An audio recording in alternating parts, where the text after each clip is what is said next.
There's a potentially big decision due Friday on a project at Mercer Commons to further develop Over-the-Rhine.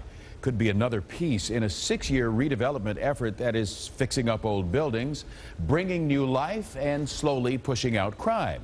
But is it also lining somebody's pockets? We went looking for answers.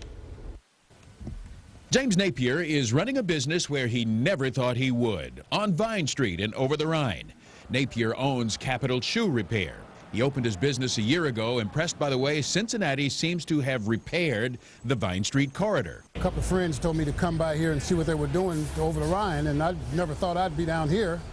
And then when I got here, it was about 1 o'clock in the morning. We got off the expressway, we come down here, and I was just impressed with the building.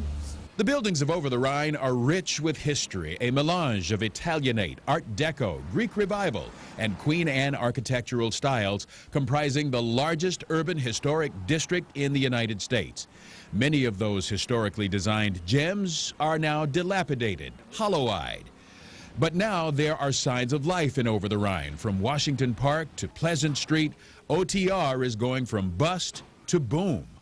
Enough of a boom to make the cynical among us wonder, who's getting rich? Who's cashing in? I hardly think we're going to be making a killing. That's Steve Leeper, the man who runs the Cincinnati Center City Development Commission, 3CDC.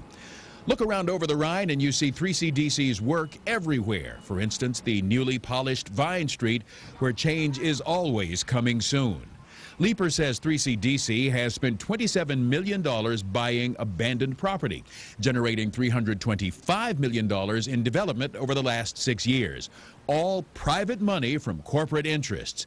He says 3CDC's backers are gambling that their money can make the entire city bloom. I can't emphasize this enough. There's not a pot of gold at the end of the rainbow for the corporate community, other than a revitalized city makes sense for everybody. Over-the-Rhine Community Housing provides affordable housing. They say some of their clients wonder if these pricier new developments will squeeze them out. Yet this project, in partnership with 3CDC, is for affordable housing. And they say 3CDC is right about that non-existent pot of real estate gold. It costs a lot of money to redevelop these historic buildings. That the market right now has to be subsidized because it costs more to develop the buildings than even the higher end market is willing to pay. In fact, if anyone is cashing in on the OTR redevelopment boom, it's these guys, construction workers. This is a Huber Homes project which has already sold 4 out of 7 new units, with more projects in the pipeline. More projects equal more jobs.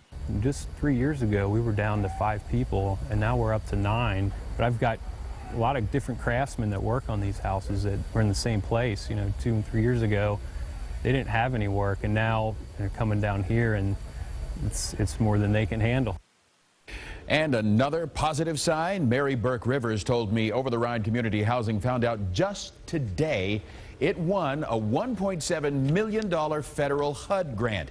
That money will provide 15 units of senior citizen housing on Elm Street, and it will provide construction jobs starting late next year. That's good news. Thanks, Clyde.